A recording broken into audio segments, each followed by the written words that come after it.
Saíram os Médici. Entrou o Savonarola. E sai o Savonarola. Só que o que acontece? Depois que ele entra e sai... Tá forçando a barra agora.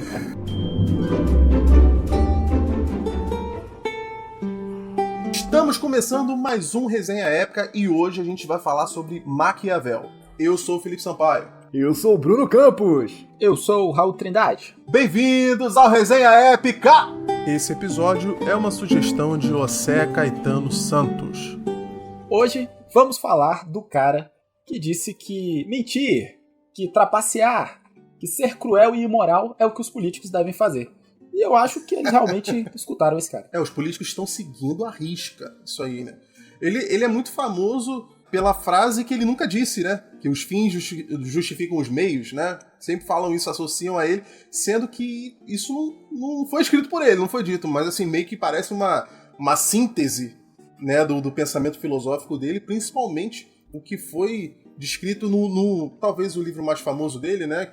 Que é O Príncipe, né? Vamos falar mais um pouquinho sobre isso aqui. E a gente tá falando então de Nicolau Maquiavel. Esse cara aí que sempre é tema de Enem direto, né, cara? É importante esse cara aí. De redação. Inclusive, quem citar Maquiavel ou qualquer filósofo político importante, colocar uma citação no Enem, sempre vai gabaritar a redação ali. Fica essa dica já de antemão. Então, Niccolo di Bernardo dei Machiavelli. Nome maneiríssimo, inclusive. Tive que anotar, né? E o pessoal já deve estar pensando que, Maquiavel, cara, parece maquiavélico, né? E é exatamente isso, né? A palavra maquiavélico que a gente associa, né, a vilões, né? Um cara que é um cara mau, maligno, né? Que acho que normalmente é associado a um cara que arquiteta planos malignos, né? Um cara maquiavélico. Realmente vem desse nome, né? Mas a gente pensa isso aí em vez de pensar na obra dele, na obra filosófica dele, né? Tipo, o nome dele se dissocia um pouco da obra dele, né? A expressão maquiavélico, para ser associada a isso aí que você falou. Essa astúcia negativa, digamos assim. A parte da astúcia, ela tá presente, né? Porque esse cara era um cara, assim, a gente percebe que ele era muito inteligente, principalmente dado a origem, né, e a educação inicial que ele teve, né? Mas vamos explicar melhor isso aqui. Então, o Maquiavel, ele nasceu em Florença, né, que hoje faz parte da Itália. Nessa época aqui, ainda não, né? Ele nasceu em Florença em 1469, tá? Então, fisicamente na Itália, obviamente, mas lembrando que nessa época aqui, a Itália não era um país unificado. E essa época, inclusive, é uma época de muitas rupturas e transformações. É uma época muito importante. Tanto politicamente, como até filosoficamente também, né? Isso tá no meio dessa diferenciação de Idade Média, né, e Idade Moderna. Existe um apelo muito grande da filosofia dessa época aqui, né? De se desvencilhar do pensamento medieval, né? E uma tentativa de resgate de valores da era antiguidade. Muito cristão, né? O pensamento medieval era muito cristão, né? Eles querem se desvencilhar muito disso. Dessa ideia, né, religiosa. E você falou que a Itália não era uma coisa unificada, não era um país unificado, ele não era nem homogêneo, né? Você tinha reinos, como por exemplo o reino de Nápoles, né? Figura comandado por um rei, você tinha condados lá, né? Aquela coisa da suzerania e vassalagem muito da Idade Média ainda, você tinha ducado e você tinha, como o Filipe Sampaio falou, você tinha uma república. Tipo assim, uma coisa totalmente diferente. Então, nem o sistema político era homogêneo. E a república não era a república que a gente tem hoje, não.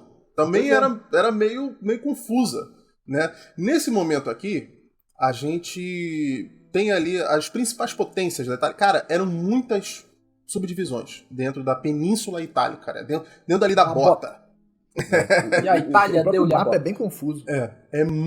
Muitas divisões, e assim, dependendo do ano que a gente tá falando, essas divisões são bem diferentes, né? Então é bem difícil da gente mapear, mas assim, a gente pode dizer que as 5 principais potências, né, nessa época aqui eram o Ducado de Milão, a República de Veneza, República Florentina, o Reino de Nápoles e os Estados Papais. Ou seja, cara, olha como é que é totalmente homogêneo. Essa é uma bagunça, realmente. Então, o que acontecia muito, né, eu falei que essas fronteiras elas mudavam muito porque existiam muitas disputas né? E muitos desses estados, né, alguns até chamam de cidades-estados, né, como se fosse uma referência a Hélade, né? A gente fez um episódio aí sobre os 300 aí recentemente, né? As cidades-estados gregas, né? Mas enfim, voltando. Essas cidades-estados, elas, em grande parte, talvez a maioria, provavelmente eram até estados ilegítimos, podemos dizer assim. Porque o que acontecia muito nessa época aqui era que a maioria não existia exército regular, tá? Em sua grande maioria. Em alguns desses estados era proibido o povo, né, pegar em armas. Então o que acontecia muito era contratar mercenários, né? Acontecia muito isso. Eles eram chamados de condottieri, né? Condottieri que faz, se eu não me engano, posso estar errado aqui que eu não falo italiano, né, pessoal? Mas assim, condottieri eu acho que faz referência à palavra de conduzir, né? Os caras que conduzem essas milícias armadas, né, esses mercenários. E esses caras, obviamente, eles só respeitavam o dinheiro. Então, assim, quem pagasse, né? Quem pagasse mais, eles iam pro lado. Então, vamos dizer que eu e o Campos estamos disputando uma área aqui. Eu contratei um exército ali de condottieri e, porra, vou pagar X, mas o Campos chega e fala, cara, eu te pago 2X pra você pegar o território dele. Eles mudavam de lado tranquilamente. Entendeu? Isso aí era muito comum na época. Acabava se refletindo muito na política, porque se era uma coisa que oscilava em torno do poder do dinheiro, né, como a gente está falando aqui, não era uma questão de um exército que jurou lealdade a um monarca e vai querer tomar um território para ele. Não, era uma coisa muito que envolvia dinheiro. Isso vai se refletir muito na política, como a gente está mostrando aqui, né, das famílias que comandavam, né, que centralizavam o poder ali na Itália. Então ficava muito, como é que eu vou dizer, instável, né? A gente tinha uma Itália muito instável por conta disso. E essa ideia aí de estado, de cidade-estado, é muito legal porque a gente está falando de idade moderna, né? Não tem nada a ver com a cidade-estado grega, mas serve para a gente entender que essas cidades aí, Gênova, Veneza, Florença, Milão, né, que você falou também, elas tinham a sua organização própria, suas famílias próprias que governavam, e tinha essa ideia também de serem estados paralelos, né, que existiam em concorrência um com o outro, inclusive guerreando um com o outro. E qual é o problema de ser dessa maneira e de ter essas milícias aí que vocês falaram? É que o Estado unificado, ele tem um exército muito forte, porque é uma nação lutando em favor desse Estado, um território muito maior, uma quantidade de soldados, de recursos muito maior. E a arrecadação Itália, de impostos e tudo. Arrecadação, né? E a Itália aí nessa virada do século XV para o XVI começa a ficar cercada por estados unificados. Portugal, Espanha, França, o que não é bem isso, mas não deixa de ser também o Sacro Império Romano-Germânico, né? E começa a ficar complicado para a Itália existir nessa configuração. Porque ela tem vizinhos que já estão muito mais modernos, né, politicamente do que ela aí nesse sentido de unificação do Estado. E aqui, nesse momento, né, além dessas complicações políticas, existem também as complicações relacionadas à igreja. Tá? Ou complicações. Pois é, a gente tem um episódio que a gente fala sobre papas, né, os piores papas da Idade Média. E os melhores também, não são os melhores. Não é só pra esculachar, não, a gente fala bem também. Mas assim, um muito famoso, né? Tem assim um episódio de 1 hora falando dos piores, tem um shortzinho assim, de uns 15 segundos falando dos melhores. Os melhores, na verdade, deveriam ser os mais maneiros, né? Que a gente achou mais legal. Mas enfim. Nessa época aqui, a gente vai ter muitos problemas com papas, principalmente papas, como é que eu vou dizer, assim, polêmicos, né, envolvidos em escândalos, envolvidos em muito nepotismo, né, a gente fala sobre isso, principalmente a família Borgia e tal, nesse mesmo período também, né. Então, dentro da Península Itálica, a gente tinha vários estados papais, né, tinha muitas terras que pertenciam ao Papa, né, isso também agregava uma outra camada de problemas, né, vamos dizer assim, ali. Porra, mas isso não é muito louco também? Porque demais, pô. É lá na Itália, Roma, berço da Igreja Apostólica Romana, que também vai surgir e florescer o tal do humanismo, né? Que não é exatamente uma negação dos valores cristãos, mas essa valorização das humanidades, digamos assim, da característica humana, né? Essa valorização dessa realidade pragmática da vida do ser humano. Mas politicamente a igreja estava muito, muito bem, porque isso foi uma coisa que ela legou, né? Foi um legado de toda a Idade Média, que ela foi arrecadando tudo isso. Inclusive eu li recentemente um livro chamado Os Pilares da Terra, do Ken Follett. Cara, é muito bom. É muito bom, e ele mostra justamente essa estrutura política dentro... ali, cara, ele tá em algum lugar por aqui, eu não vou parar pra procurar não. Ele tá aqui em algum lugar. Acreditem, eu li, né? E aí ele mostra justamente essa organização política dentro da igreja. Você tem o priorado que é subordinado, aí o monastério que não sei o que, lá. Então, na verdade, você observa não uma estrutura religiosa pautada na ética cristã, vamos colocar dessa forma, totalmente política. E aí o contraste no livro é justamente esse. Pô, você tem um monge lá que ele preserva, ele zela por esses valores, né? Ele quer colocar toda a sua obra à disposição de Deus e construir uma igreja. E por outro lado você tem bispos que já estão muito mais preocupados com politicagem e conseguir poder.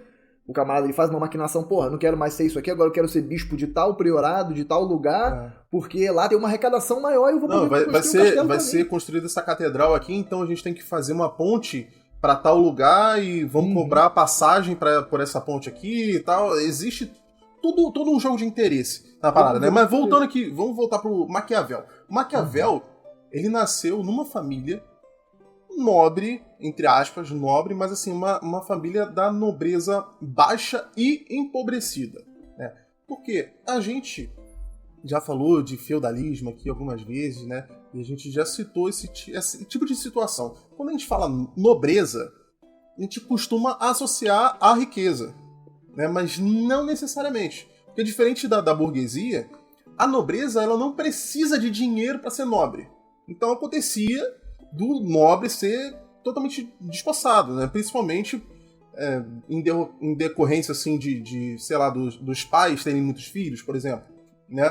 Um cara, um quarto, quinto filho de alguém que tinha, talvez tivesse até muito dinheiro, não necessariamente ele vai ter muito dinheiro, porque o irmão mais velho dele vai pegar tudo, quase, né?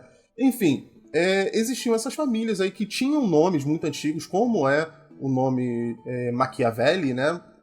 Na nossa adaptação aqui para português é Maquiavel, né? Mas eles não tinham grana. Ele nasceu na família ele era filho de Bernardo e... esqueci o nome da mãe dele agora. Bernardo e Bartolomé. E esse Bernardo, cara, ele era um jurista, né? Ele era um advogado, ele foi tesoureiro de Marca de Ancona, que Marca de Ancona era um dos estados papais, inclusive, né? Então ele já teve um mínimo prestígio ali, só que, cara, ele meio que caiu em desgraça por má administração dos bens dele, né, e principalmente por não pagar impostos. Então ele chegou até a ser impedido de exercer as funções dele por um tempo. Então, assim, a família passou muitas dificuldades, né, lógico, dentro da realidade de um nobre, né, não acredito que, com certeza, ele não passou o que um camponês passava. Mas... Pô, não vai falar da mãe dele, não, assim, num bom sentido? Cara... Como assim? Que a mãe dele era poeta, pô. Ah, sim. Não, fala. Então, é só isso mesmo que eu ia falar, que é só o que eu sei dela também. Mas é que ele teve acesso às letras, né, desde sempre. Tanto por parte do pai, que era considerado um erudito, né, um estudioso das humanidades. O pai dele chegou a escrever livros também, né? Escreveu livro de memórias, inclusive se tem pouco registro da infância do Maquiavel e o pouco que se tem, assim, grande parte é através do livro do pai dele. Que nessa época a mortalidade infantil era muito alta, a infância realmente não era muito...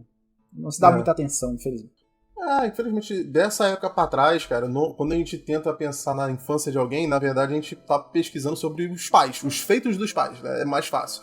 Porque é muito difícil a gente saber como é que foi a infância e tal. O que a gente sabe é que esse cara teve pouco acesso à educação, né? Assim, novamente, comparado à nobreza da época, né?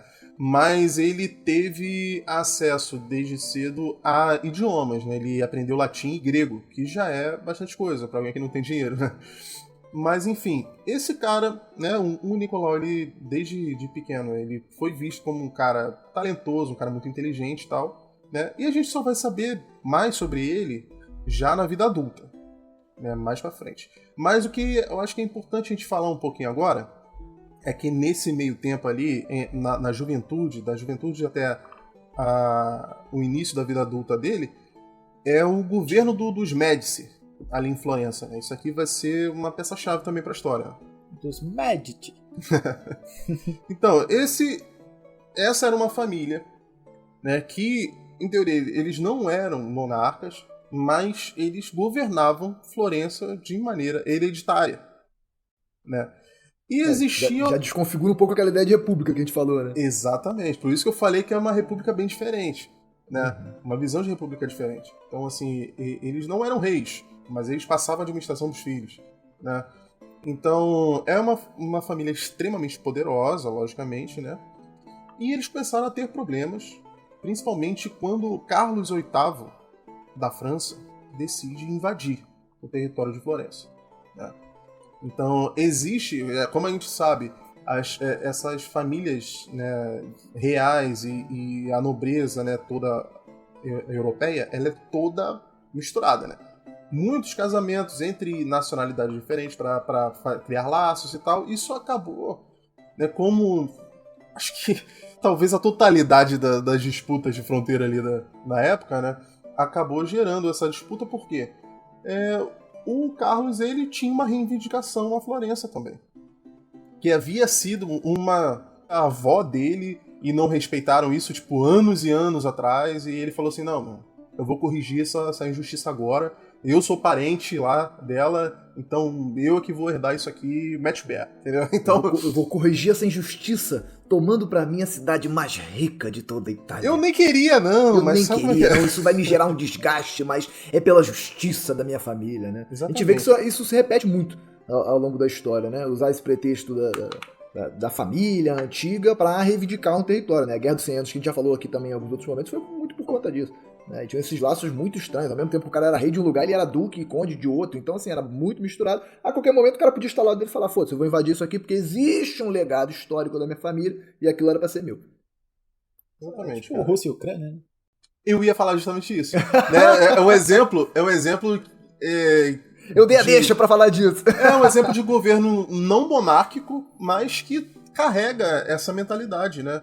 Porque, assim, a gente não tá mais falando da família do Putin, né? Mas a gente tá falando de um pensamento de unidade territorial dos meus ancestrais e tal, né? A mãe Rússia. E pros ucranianos é o oposto, né, cara? É que tá. Os ucranianos do leste ou do oeste, porque os que são coladinhos com a fronteira da Rússia ali, né, são mais próximos aos russos. Não, mas tem toda essa questão de que, na real, os russos, eles vieram de Kiev. Os russos de Kiev foram pra Rússia. Então, os originais, né, vieram... Enfim, a gente foi muito... a gente tem episódio sobre, eu acho que a gente pode fazer mais um, né? Inclusive, se o pessoal quiser ouvir aí, tá tendo desdobramentos aí, né, sobre essa guerra aí, mas enfim. Então, nesse momento, o Carlos VIII, ele que é rei de um estado absoluto, diferente, muito diferente dos estados, das cidades-estados italianas, esse cara, ele tem um exército forte, ele tem uma unidade política e, inclusive, ele tem até apoio de religiosos de dentro da Itália, né? Então, esse cara, ele facilmente consegue invadir ali Florença e botar os Médici pra fora, né? Nesse meio tempo aí, um cara que também é interessante a gente falar e tem um nome bem diferente, né? Ele foi sorteado pra falar o nome dele. Ele vai ter muitos poderes políticos nesse meio tempo aí, porque ele foi justamente um apoiador de Carlos VIII. Então, assim, nessa transição de poder, vamos dizer assim, né? Ele tinha muitos apoiadores dentro assim, entre os funcionários públicos, né? A gente não tinha, assim, uma divisão política como tem hoje, de deputados e senadores e tal, né? Mas tinha muitos funcionários públicos, né, que apoiavam esse cara, e ele era chamado de Girolamo Savonarola. Como? Eu não entendi isso. Não. Desliguem um pouco aí a quinta série. Vai ser falado só uma vez. Somente uma vez, tá? Ele é adaptado também aqui como Jeremias, se eu não me engano. Né? Você vai se aprofundar aí no Savonarola? Então, o Savonarola aqui eu acho que eu acho que é interessante a gente falar que ele é um cara, ele é um frade, né, católico, muito, como é que eu vou dizer assim, a gente podia chamar de fanático, com opiniões assim muito fortes, quanto ao governo dos Médici e quanto ao próprio Papa, Alexandre VI, né? Ele tinha problemas muito graves ali com o Alexandre VI, que ele acusava de ser totalmente corrupto, de praticar o nepotismo, né, entre muitos outros crimes, e era tudo verdade, né? A gente, no episódio sobre os papas, a gente fala sobre isso, né? Mas, enfim, esse cara, ele tinha muitos apoiadores de primeira, só que esse apoio dele vai cair. Ele vai ser perseguido pela própria igreja, ele vai ser excomungado depois, um ano depois. Ele foi excomungado em 1497, e em 1498 ele é executado por esses apoiadores do Papa, né? Por esses poderosos ali que eram contra esses pensamentos dele, né? E isso, por quê? Por que eu tô falando disso? É isso que vai abrir a brecha política, né, pro Maquiavel entrar na política de Florença. Por quê? Saíram os Médici, entrou o Savonarola e sai o Savonarola. Só que o que acontece? Depois que ele entra e sai... Tu tá forçando a barra agora. Depois que ele sai, depois que ele é retirado da administração ali de Florença, muitos apoiadores dele também são excluídos, né? Também são expulsos da administração de Florença. E isso abre muitas vagas ali, muitos cargos públicos, né? Então, a primeira vez que Nicolau Maquiavel ele se candidatou a um cargo político, né? Um cargo público, para secretaria da segunda chancelaria, ele não consegue, né? Porque quem assume é um apoiador, né, desse frade. Logo depois que ele sai, esse apoiador dele sai e abre caminho para ele. Ele consegue, né, essa vaga ali como secretário da segunda chancelaria. Então, como é que funciona? Eu falei que não tinha deputado, senador, essas coisas assim. Mas então era dividido em chancelarias. E a grosso modo, a gente pode falar que a primeira chancelaria seria, então, os caras que estavam relacionados a relações externas e guerra, né? E a segunda eram os conflitos internos, né? E assuntos internos de Florença.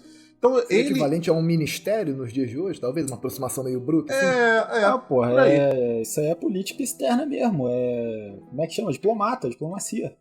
Não, a priori, ele era da política interna, o Maquiavel. Ele entrou nessa secretaria da segunda chancelaria, que era a política interna, e ele fazia muitos trabalhos burocráticos ali dentro, né, da secretaria, mas ele se destacou, foi mesmo como justamente diplomata, mas nesse caso aqui, ele era um negociador, né? Ele negociava principalmente com os condottieri, né, que eram esses mercenários, chefes de milícia que atuavam dentro de Florença.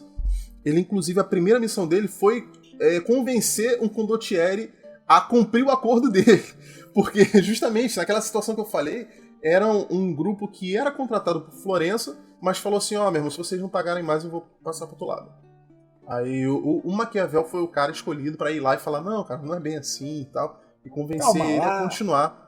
Você assinou o contrato? Convenceu ele a continuar do lado de Florença sem pagar mais. E isso era é uma conquista muito grande, cara, pra época.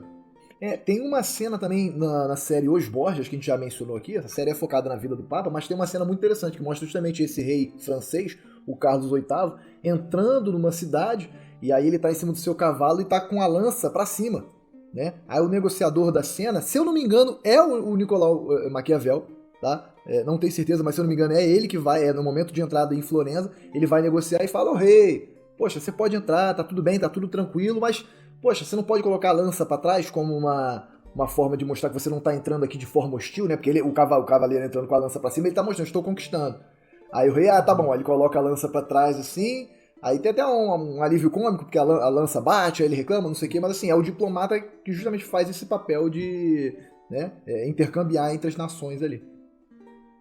E depois disso, ele começa Como ele é muito bem sucedido ali, principalmente, né, nessas relações com os condottieri, né, até eu esqueci aqui, uma das acusações que fizeram ao Papa Alexandre VI nessa época aí, e ao filho dele, o César Borgia, era justamente dele ser um dos maiores condottieri da época, entendeu? Filho do Papa. O filho do Papa. Assim, pra você ver, chegou um ponto tão absurdo ali de corrupção. Tão descarado, né? Tão descarado que não se escondia mais, assim. O cara era... Ele era assumido pelo pai, assim. Ele era realmente filho do Papa, e ele não era o único, inclusive, né? E meio que todo mundo tinha que engolir isso como se fosse normal, né? Mas, enfim... depois disso aí, cara, ele é tão bem sucedido, né, nessas missões assim, de negociações, que ele começa a ser usado como diplomata em viagens internacionais também. Ele já vai ser requisitado, né, para missões exteriores também. E ele vai ser mandado até mesmo para a França, para negociar com o então rei Luís XII, ou 12º, né? E logo após, né, o que sucedeu o Carlos VIII, né? E eu acho que isso aqui é um ponto muito importante no pensamento político do Maquiavel, porque ele sai de Florença, uma pseudo-república, vamos dizer assim, uma república que por muitos anos foi governada por uma mesma família, de maneira hereditária, né? Foi invadida por um rei de outro país, né, que ficava numa península ali totalmente dividida em vários estados que eram disputados por milicianos, né, tal qual um morador do Rio de Janeiro, né, ele sai desse caos político ali e ele vai para a França. E eu não estou dizendo que era um exemplo de política, não estou dizendo que era o certo nem que era bom, mas ele vai para uma forma de governo totalmente centralizado. Ele vai para um país onde existe, né, um governo absoluto, né, que é um governo que era símbolo do absolutismo. Então, bem diferente do que acontecia em Florença. Então, isso aí com certeza vai moldar e muito o pensamento político dele, que ele vai externar através dos seus trabalhos, principalmente no Príncipe, né, que é o livro que ele trata justamente sobre isso, sobre poder, né, sobre se manter no poder, né, e sobre como administrar esse poder. Mas isso aí que é o curioso da história do Maquiavel, porque ele passa aí 15 anos, né, a serviço de Florença, como um funcionário do governo, só que no contexto do retorno dos Médici, ele é demitido, né?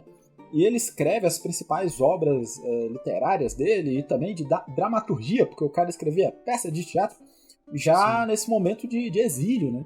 Já após a demissão dele, inclusive. Na verdade, foi até como uma tentativa, talvez, de pleitear, de retornar a um cargo público, né? Não, exatamente. A gente vai ter depois a volta dos Médici, né? É importante a gente falar isso aí. Inclusive, o Maquiavel, nas obras, ele justamente critica o governo francês justamente por não ter conseguido manter o governo de Florença. Né? E ele faz várias críticas, ele aponta várias formas, né, diferentes de lidar com esse tipo de situação. Mas é isso que vai acontecer. Como ele serviu por muito tempo a um governo, né, que se opôs aos Médici, quando eles voltam, ele cai em desgraça. É visto como apoiador, né, daquele regime ali. Exatamente. Ele foi até torturado, foi preso, torturado, mas ele nunca confessou que ele era oposição. É porque é o seguinte, os Médici, eles acabam retornando aí ao poder.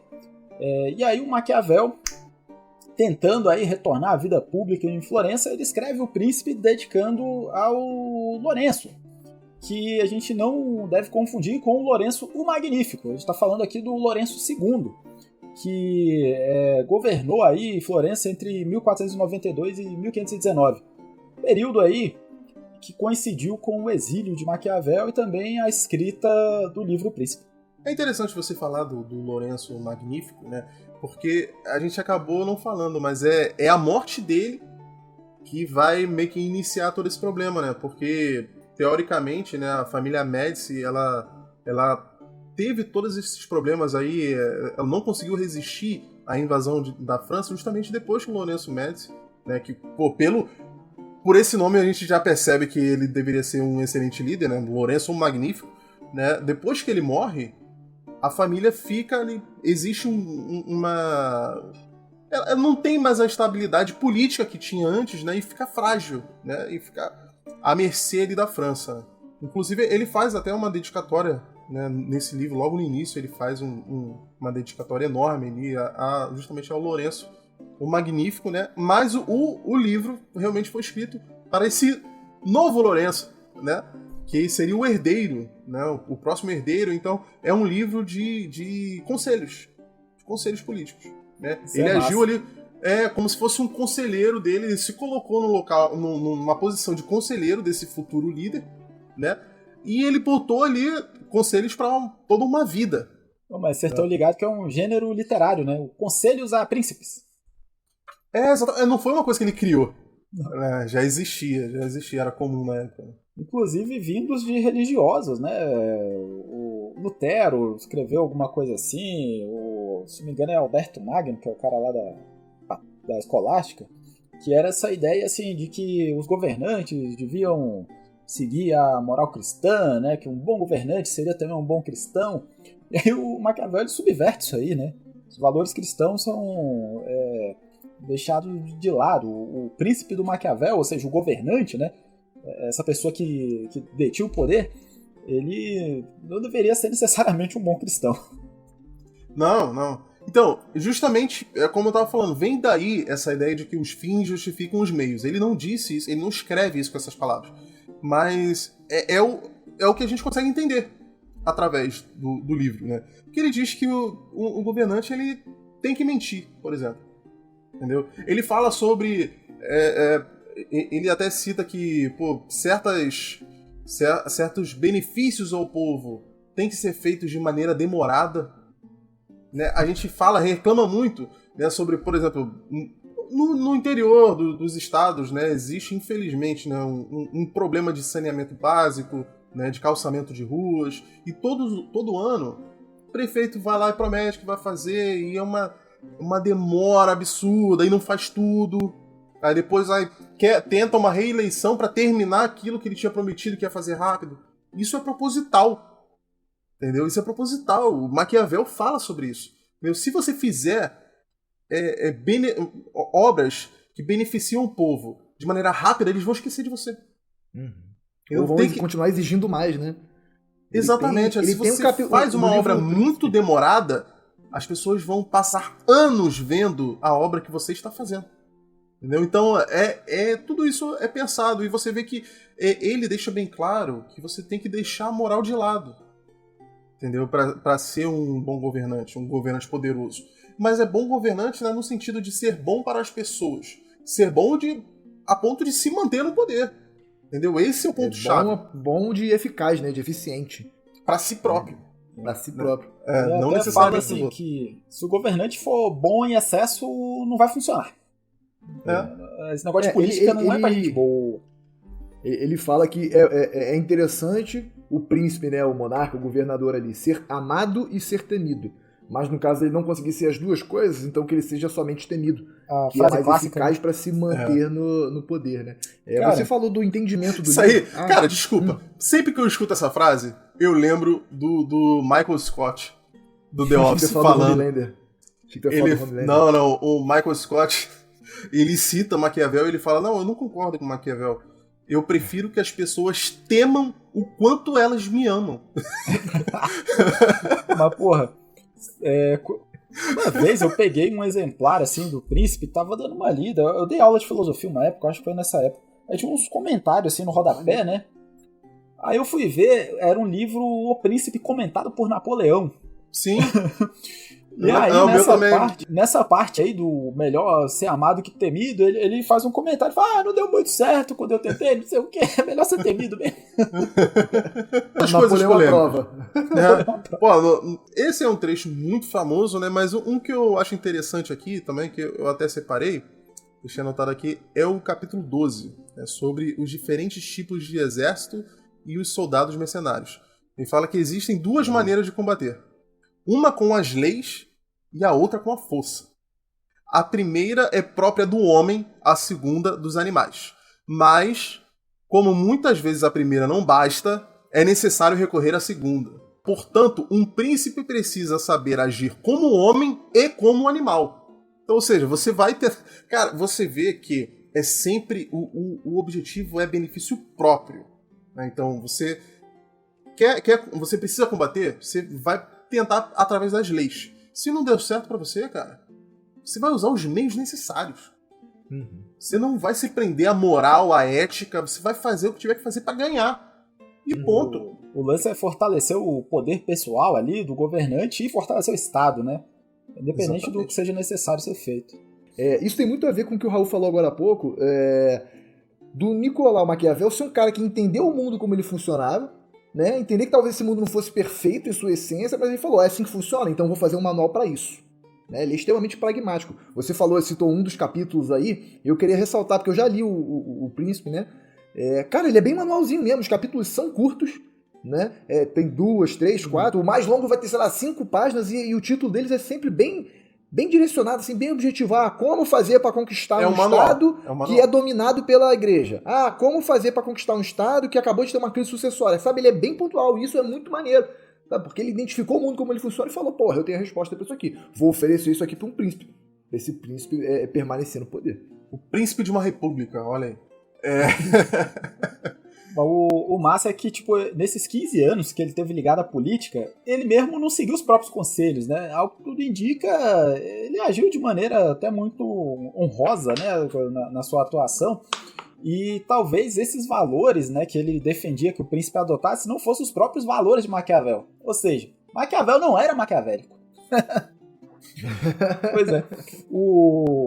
E tem quem diga que talvez ele tivesse feito uma sátira, né? No sentido de que, porra, se esse é o bom governante, o bom príncipe, é melhor a gente não ter essa forma de governo aí. É como se fosse uma forma, tipo assim, um príncipe bom, mesmo que seja temido, pelo menos ele mantém uma estabilidade política, né? Que impede guerras, impede invasões. Muito daquela postura do Varys do Game of Thrones, né? Você nunca entendia o que o cara tava querendo, na verdade ele manipulava tudo de forma que as coisas continuassem do jeito que tava. Né? Continua do jeito que tá bom, que aí não tem guerra, ninguém passa fome. Parece um pouco disso também, né? Se mantenha no poder. Mesmo que você seja meio ruim, se mantenha no poder. Eu entendo que, assim, ele tava dando conselhos ali que ele julgava que eram necessários para o cara se manter no poder. Não necessariamente ele concordava que aquilo era o certo de se fazer. E ele pega um monte de referência real, histórica, né? Os Borgia são sempre referenciados por eles, né? O César Borgia, né? Assim, um símbolo de líder perfeito pra ele, né? Ele elogia muito o César Borgia. É um cara conhecido por ser mal. Conhecido por ser mal, exatamente. É um cara que sabia usar a violência, né? Ele fala sobre isso. Ele falava assim, se a gente não fizer isso, vai acontecer aquilo. Fulano fez isso aconteceu. Então tipo assim, não é idealizado, né? É uma parada voltada assim pro pragmatismo mesmo, a política na prática. Uma curiosidade aqui sobre César Borgia é que supostamente, isso não é um consenso, né? Mas muitas pessoas acreditam, supostamente o César Borgia, a aparência dele, que serve de inspiração para as expressões artísticas que representam Jesus Cristo. Vocês já ouviram isso aí? Que o rosto... Caraca, pesado. O rosto representado ali, o rosto usado para representar Jesus Cristo, foi baseado no César Borgia, porque ele era considerado nessa época, justamente em que tinham muitos pintores ali que faziam obras sacras e tal, ele era considerado nessa época um cara extremamente bonito, entendeu? Ele era o símbolo de beleza da época. Então, assim, para muitos, né, esse cara foi o modelo, vamos dizer assim, o modelo para... Se você procurar aí os retratos dele, você vai ver que é bem parecido mesmo, inclusive. Tá com aquele Jesus típico ali, né? O Jesus padrão da época, assim, é bem parecido mesmo. E dois filmes que eu vi, na verdade um filme e uma série que eu vi sobre esse contexto dos Borgias também, colocaram um ator super galã pra fazer a figura do César Borgia. Ele era conhecido super galãzão, bonitão, Bonito, mas ordinário. A gente falou que o Maquiavel ele sofreu essa perseguição política quando os Médici voltaram, né? Mas, assim, eu acho que a gente pode destacar aqui que ele não ficou muito tempo preso, né? Pelo menos não na cadeia mesmo. Ele foi preso e foi obrigado a pagar uma multa enorme também, né? Que ele não conseguia pagar. o que acabou piorando a situação. Só que ele ficou mais ou menos um mês só na cadeia e ele foi solto porque o Papa Júlio acabou falecendo e quem assumiu foi o Papa Leão, e esse cara era meio que teve uma certa misericórdia com ele e mandou tirar ele da cadeia, mas ele ficou confinado a Florença. Ele não podia sair da cidade, ele meio que ficava preso dentro da própria propriedade ali. Então, foi nesse período que ele escreveu a maior parte das obras dele. Inclusive, o Príncipe, ele escreveu e guardou na gaveta, né? Ele escreve logo após ele ser demitido, e aí quase que coincide com esse período aí de prisão, de julgamento dele, né? Foi quase uma perseguição política, né? Que ele viveu, assim, sei lá, uma caça às bruxas. Né? Talvez seja extrapolar um pouco a realidade de falar isso, mas era sabido que talvez cópias desse livro tivessem chegado lá ao Lorenzo, mas a publicação mesmo desse livro foi só após a morte dele lá depois de 1527, né? Ele sabia que ia pegar mal publicar esse livro também. Mas lembrando também, pessoal, que a gente não pode falar assim, não, ele escreveu ali o que era necessário, não necessariamente ele era mal e tal, mas tem algumas coisas que ele deixou ali, cara, que são meio absurdas sim, tá? Porque, por exemplo, ele usa um exemplo, né, ele fala que a fortuna deve ser tratada como uma mulher. Você deve espancá-la pra governá-la, entendeu? Então, assim, tem umas paradas assim que, até pra época, acho que era meio absurdo. Na época do Renascimento ali, você falar você tem que espancar a própria esposa é meio pesado. Só pra deixar claro, esse conceito de fortuna era um que ele abordava o tempo todo em suas obras, né? Era virtu e fortuna. Virtude e fortuna. Virtuna é aquilo que o príncipe ele já possuía pra si. Né? E a fortuna seria aquelas coisas que ele pode adquirir através da sorte, né? Um príncipe, um político, ele está sempre à mercê um pouco da sorte, de eventos que acontecem, né? E dessa forma ele tem que estar sempre bem posicionado para agarrar a oportunidade quando ela aparece. Até por isso existe a expressão meios de fortuna, né? É aquilo que a gente encontra aí pelo mundo, pela vida. Quando a gente fala fortuna, a gente pode pensar em dinheiro, né? Dinheiro, né? Mas não é bem isso. A fortuna, ela tá mais a ver com sorte, com aquilo que você ganha, que você consegue. Cara, e aí fica essa reflexão, né? Os políticos leram Maquiavel e por isso que eles agem do jeito que eles agem, ou a gente tem consciência de que os políticos são maus porque a gente leu Maquiavel? Exatamente. Será que essa obra não serviu muito mais assim, à sociedade de maneira ampla, no sentido de refletir sobre a política, sobre os governantes e sobre essas relações de poder, né, do que muito mais aos governantes em si? Eu vejo essa obra mais como um diagnóstico do que uma ideia, né? Ele não parou, pensou e acho que isso vai ser bom. Não, ele analisou. É bem maquiavélico, né? Não, pelo contrário. Ele, como vocês falaram, ele cita muitos exemplos. Ele fala de vários um pouco de background histórico pra ler o livro Príncipe mesmo, porque tem um momento que tem hora que ele fala de um evento histórico, de uma invasão, você fica, caralho, o que ele tá falando? Aí você tem que ir lá pesquisar pra você entender o que ele quer com isso, né? É um diagnóstico muito preciso. Ele avalia os políticos e ele chega à conclusão de que quem se dá bem são os filhos da puta. É isso. A vida como ela é. Temos aqui aquele momento em que fazemos a leitura de alguns comentários ou recados deixados pelos nossos queridíssimos ouvintes, pessoal que acompanha a gente no Instagram, no YouTube, no Spotify. E aí, tem um aqui de um amigo sempre presente. É amigo ou não é, ô Bruno? Todos eles, todos os nossos ouvintes são grandes amigos, pô. Conhecendo pessoalmente ou não. Thomas Guimarães. Eu me considero amigo do Campos. Também, pô. Não conheço pessoalmente, mas considero amigo, ué. Valeu, Thomas. Tem muitos nossos ouvintes que começam a trocar ideia com a gente pelo direct no Instagram, a gente começa a trocar ideia, né? Daí surgem sugestões de episódios e tudo mais, mas a gente quer realmente esse contato com vocês, nossos ouvintes. E aí vocês falam pra gente aí, qual outro autor de filosofia política vocês querem que a gente fale aqui no Resenha? Ou qualquer outro assunto que vocês gostem, pode ser Idade Média, né? Pode ser coisa mais atual, pode ser sugestões que a gente vai dando aqui ao longo do episódio, aí vocês relembram a gente, vocês falaram que eu falar disso aí, não tem problema nenhum, mas tem que seguir a gente lá no Instagram, @resenhaépica, se inscrever no canal do YouTube e ativar o sininho, porque toda terça-feira a gente posta lá o nosso episódio, pra vocês não pedirem e não deixarem acumular. Eu vou deixar claro aqui, eu só sou amigo de quem se inscreve no canal, curte e compartilha com os amigos. Pessoal que não faz isso são apenas ouvintes. O Felipe Sampaio é mais maquiavélico que eu na hora de escolher os seus amigos, olha aí. Pessoal, por hoje a gente vai ficando por aqui. Um grande abraço e até o próximo episódio. Até mais, pessoal. Valeu, até a próxima. Valeu.